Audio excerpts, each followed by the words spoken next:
All right, so our next guest, she's witnessed a whole leap of childbirth. Can I say that? Our midwife today on set with us, Miss Petal Haffenden McNally, is here to educate us. She brought our book and everything about the beauty of childbirth, along with some tips and tricks for new moms on protecting their babies during and after pregnancy. Hello, ma'am. Hello, how are you? I am great. I am ready to be schooled. Where's my pen? All right. It's somewhere here. All right, and get your book. Right? Awesome. Wow, but awesome. This beautiful process, I always say that mummies are like an extension of God, right? Because we are bringing into existence a whole human being. And so we're blessed. We are blessed. We are blessed. We're special. We're unique. Oh my gosh. We're unique. As a midwife, let's talk about the beauty of childbirth. You know, we are so used to it sometimes that we don't really appreciate, I believe, you know, how special, delicate of a moment it is when, you know, a woman is actually giving birth. Right. Yeah. Yes, it is. It is that special moment that every woman, can I say, would look forward to, though the pain. But I tell people all the while that right after the pain, then there's that joy.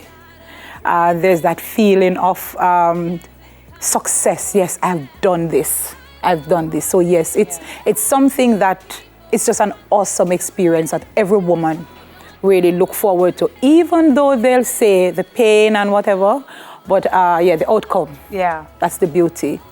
That's the beauty. Okay, Miss Petal, walk me through now, right? So mommy comes in. I mean, how soon are you introduced to a mother, you know, or a expectant mom? All right, so believe it or not, you would have been exposed to that mother from she just got pregnant. Okay. She just got pregnant. So some of them would have, you would have seen them like 6 weeks, 8 weeks, thereabout, after they missed the first menstrual cycle. Wow. Okay. So we would have had them, and then would have had them for the entire 40 weeks of that pregnancy. So there's the education, there's that bonding with midwife and the mother, there's that teaching that mommy needs to know as it relates to the pregnancy, the do's and the don'ts, the nice parts and the not so nice parts. So for the entire 40 weeks, education is very, very important, and you would have developed this relationship with her, bring her to the point where she feels comfortable in expressing herself, whatever fears and myths, misconceptions, whatever it is, she can relate. Yeah. And she can get those fears addressed. So at the end of the day, a smooth delivery is expected. I was going to ask, you know, about the misconceptions, because there are many misconceptions. A whole lot. There are a lot of videos outside there. There are people who are actually talking to us about childbirth. They've never had a child before. Right. They probably, you know, watched another video and feel like they now know, right? So what are some of those, you know, misconceptions that you just spoke to? You know, there are so many misconceptions that are out there, and especially for new mothers, they tend to get them a whole lot.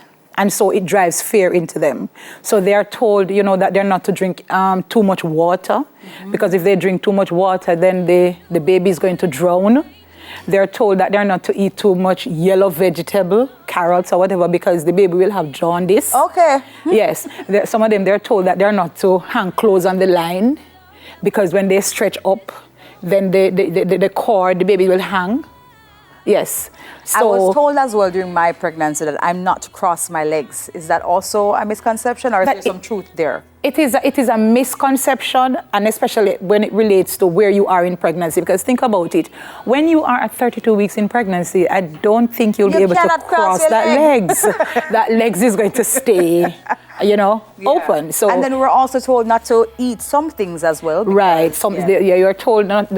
We're told to pick the foods that we eat, but understand that whilst you be cognizant of the types of food that you eat, understand that the diet must be balanced.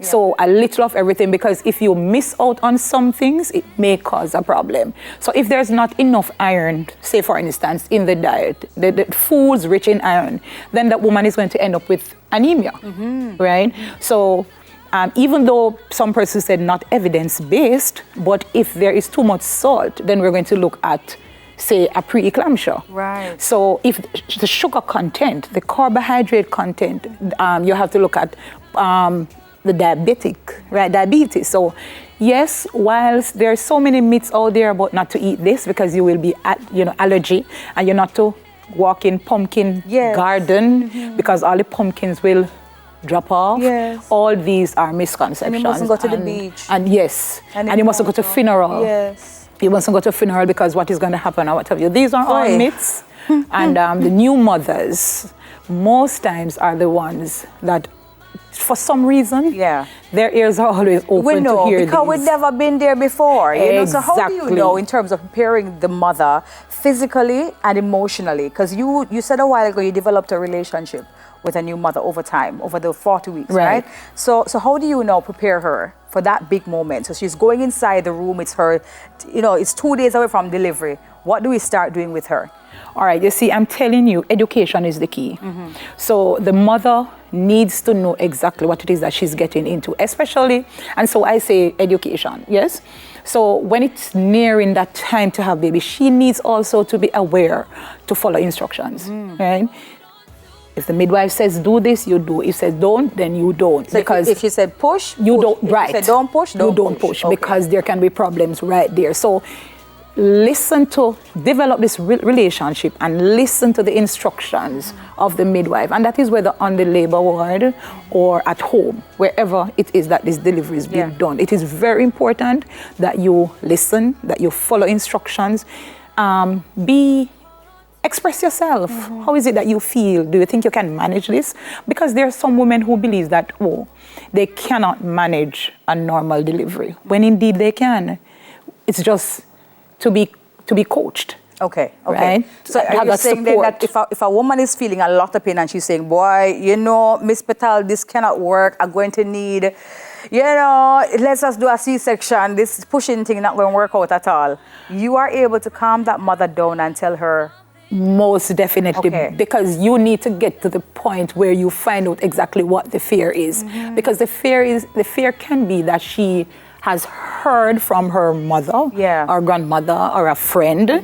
She has heard some very negative news, and then this brings on this amount of fear on her. And so she said C-section, but then when you think about it, they all have their own set of risks. Oh, all right, hold on.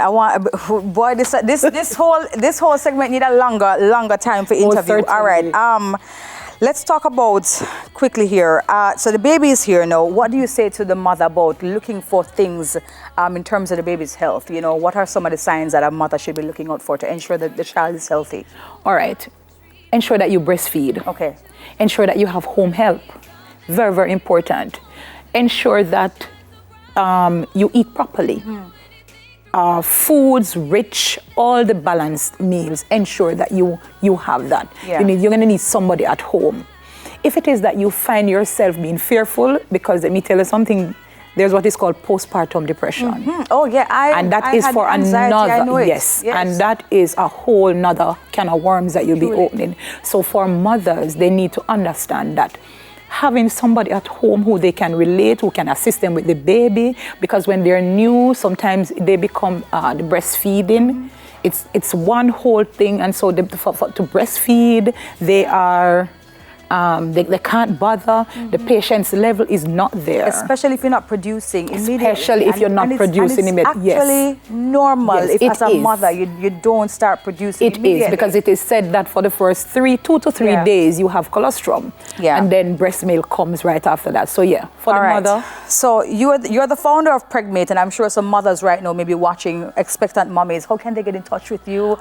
You're so nurturing in spirit. Like, I'm wondering where was Miss Petal? No, seriously, how can they get in contact with you? All right, so I have an Instagram. My Instagram handle is Pregmate, at Pregmate_Jamaica. Oh, it's not Pregmate. No, it's Pregmate. All right. Pregnant mothers advancing through education. Gotcha. Right, so if you want to learn anything, you can just go right there and you get all the information. And if they wanted you as a midwife? And if you want me as a midwife, you can contact me. I'm at 466-876-466-5434, 876-540-7743.